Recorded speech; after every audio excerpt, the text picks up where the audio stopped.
Blood equity, the billion credit brain. They tell you that the soul is located in the heart. Or maybe the gut. But in the mercantile hegemony, they know exactly where it is. It's located in the prefrontal cortex, specifically in the neural pathways that handle risk assessment and pattern recognition. To them, the soul isn't a divine spark. It's a commodity. It's an asset to be leveraged, depreciated, and eventually, liquidated. My name is Jax. For the last 1095 days, I haven't walked, I haven't eaten solid food, and I haven't seen a sky that wasn't a digital reconstruction. I am a bioprocessor. A data soldier. In the hierarchy of the galaxy, I'm somewhere between a highly efficient toaster and a piece of classified software. I live in a pressurized pod, submerged in nutrient-rich conductive gel, with 32 fiber optic needles fused to the base of my skull. Why? Because the universe is too fast for silicon. The hegemony, a collective of merchant races who make the most ruthless Earth corporations look like charities, rules the stars through trade. And trade at a galactic scale is chaos. It's billions of variables changing every millisecond. Supernovae affecting shipping lanes, civil wars shifting currency values, alien migrations disrupting mining yields. Their AI can calculate the math, but it can't calculate the intent. It doesn't have the gut feeling. That's where I come in. My brain is the bridge. I am the wetware that sifts through the noise to find the signal. When a hegemony dreadnought fires its main battery, it isn't a computer pulling the trigger. It's me, sensing the subtle shift in an enemy's heat signature before they even know they're going to dodge. My mind is worth 4 billion credits. My life, well, my life is just the overhead. We were patrolling the Ophiuchus Cascade. It's a jagged tier in space-time used as a shortcut for high-value cargo. We were escorting a collection vessel, a massive, brutalist cube filled with thousands of unpaid laborers from the outer rims. My job was simple: monitor the subspace frequencies for pirates. But what came through the gate wasn't a pirate. The sensors didn't just detect a ship, they felt a puncture. The void seemed to bleed. A fleet of ships, if you could call them that, dropped into real space. They looked like shards of obsidian glass, cold and ancient. No lights, no comms, just a presence that made my neural link go ice cold. The hegemony AI, a cold voice in my ear named Unit 7, stuttered. Unknown biological signature. Analysis impossible. Logic loop initiated. Forget the analysis. I screamed, though my voice was just a pulse of data in the ship's internal network. Target the lead shard. They're charging a pulse.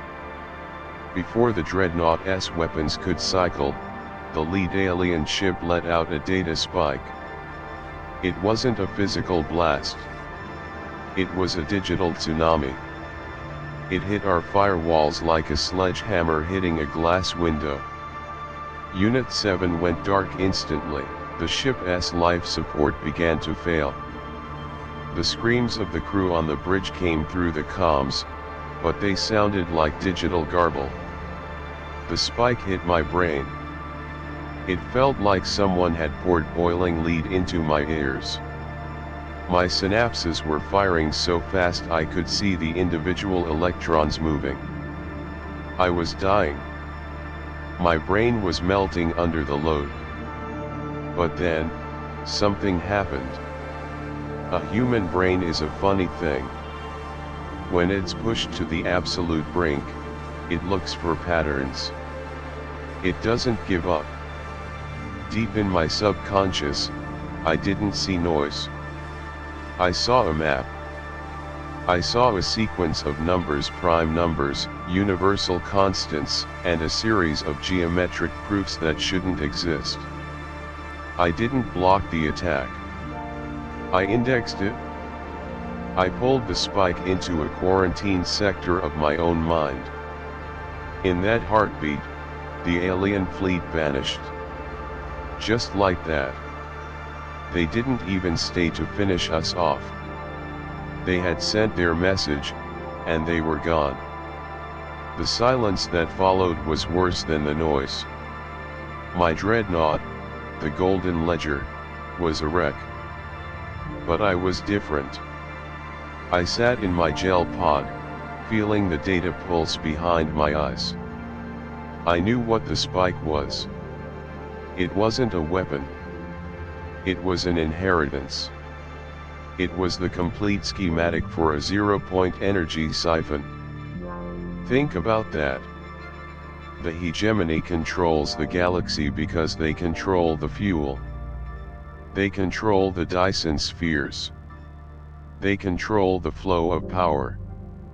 If everyone could pull energy from the vacuum of space for free, the hegemony wouldn't just be poor. They would be irrelevant. I heard them before I saw them. The Overseer, a creature named Vorn, was survived the bridge collapse. Vorn is a Thalka 4 eyes, 6 fingers on each hand, and a heart as cold as the vacuum. He was already at my pod door. Data Soldier Jax, his voice rasped through the speakers. The ship SAI reports a massive data retention in your sector. You have bypassed the auto-purge protocols. Explain. I didn't answer. I couldn't. I was busy rewriting the ship SOS. For 3 years, I had been the slave of this ship. Now, I was the ghost in its machine. I felt the Golden Ledger's remaining power reserves. I felt the emergency thrusters. You are a 4 billion credit asset, Jax, Vorn said, his tone turning from curious to predatory. But assets can be salvaged. If you do not relinquish the data, we will extract the cortex manually. I saw the surgical droids moving toward my pod. I saw the saws spinning. They weren't going to fix me. They were going to harvest me. Transaction denied, I pulsed through the ship's speakers. I didn't just vent the atmosphere on Vorn's deck. I redirected the fire suppression system to spray liquid nitrogen. I watched through the security cameras as the Thalka froze into a statue of blue ice in mid-sentence. It was a cold calculation. A business decision. I ejected my pod.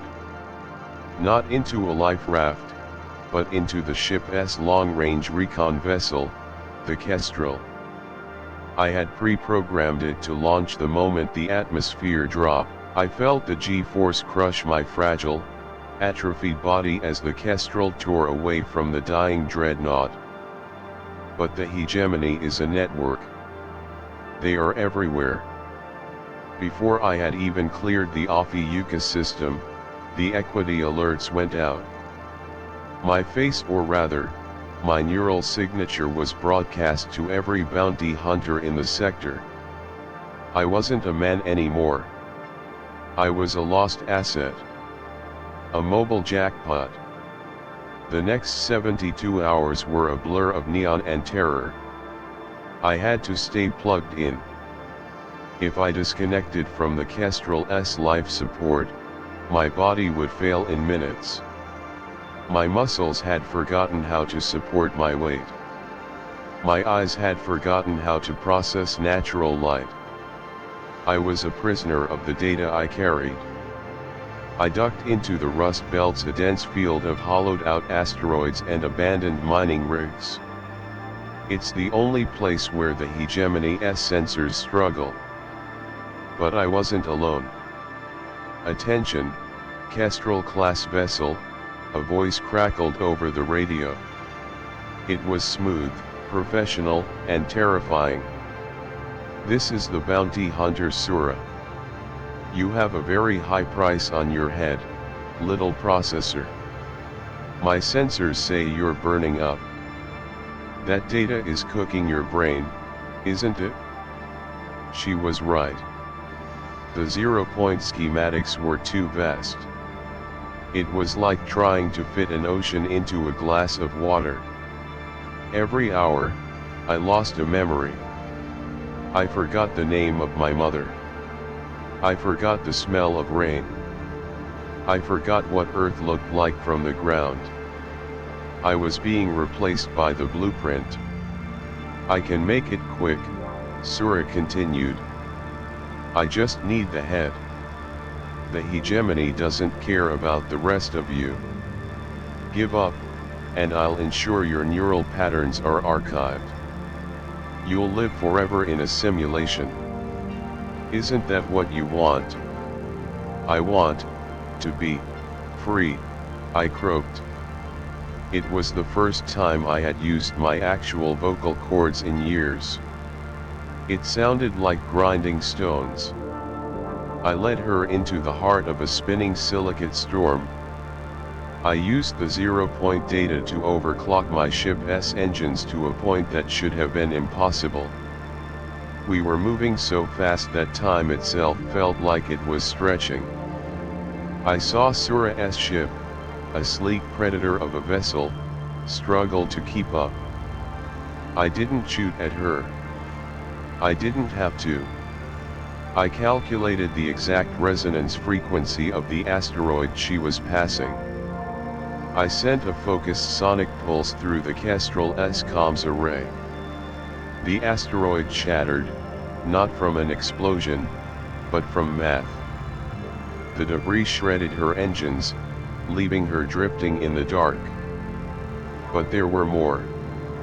There are always more. The hegemony doesn't stop until the ledger is balanced. I realized then that I couldn't run forever. And I couldn't hold the data. If I died, the secret died with me, or worse, it went back to the hegemony. They would bury it. They would keep the galaxy in the dark ages just to keep their profits high. I reached the Great Relay, a massive, ancient communication hub built by a race that died out before humans learned to firewalk. It broadcasts to every terminal, every ship, and every colony in the quadrant. The hegemony fleet was waiting for me. 12 dreadnoughts. A wall of iron and greed. "Data Soldier Jax," the fleet commander's voice boomed. "You are surrounded. Power down and prepare for extraction. This is your final notice." I looked at the data in my mind. It was beautiful. It was a song of infinite energy. It was the end of hunger. The end of scarcity. It was the end of them. "I'm not a soldier," I whispered. "And I'm not an asset." I plugged myself into the Great Relay's core. The surge of power was agonizing. I felt my heart stop. I felt my brain begin to smoke. But I didn't stop. I pushed the blueprint out. I didn't send it to one person. I sent it to everyone. I broadcast the 0-point proof to every child's tablet, every pilot's HUD, every laborer's comlink. I saw the hegemony ships hesitate. Their own crews were seeing it. Their own engineers were realizing that their masters were now obsolete. The blood equity was gone. The market had crashed. Jax's heart stopped at the very moment the last packet of data left his mind. He died not as a piece of hardware, but as the man who broke the galaxy's chains. We spent this hour looking into the dark heart of the Mercantile Hegemony, a place where humans were just another line on a balance sheet. We saw how one man, pushed beyond the limits of biological endurance, used the very tools of his oppression to buy freedom for everyone else. It's a story that reminds us that no matter how much tech they use to monitor us, or how many credits they say we're worth, the human spirit has a value that can't be calculated. Jax lost his life, his memories, and his body, but he gained immortality in the light of a trillion new suns that will never have to be paid for. If you found this journey through the rust belts and the high-stakes world of bioprocessing as intense as I did, please like the video. It's the best way to help our channel grow and keep these stories coming. If you haven't yet, subscribe and join our community of explorers. We have many more stories to tell from the fringes of the galaxy. Thank you for watching, for listening, and for staying curious. It's been an honor to share Jax's story with you. Until next time, keep your sensors clear and your spirit free. Goodbye for now.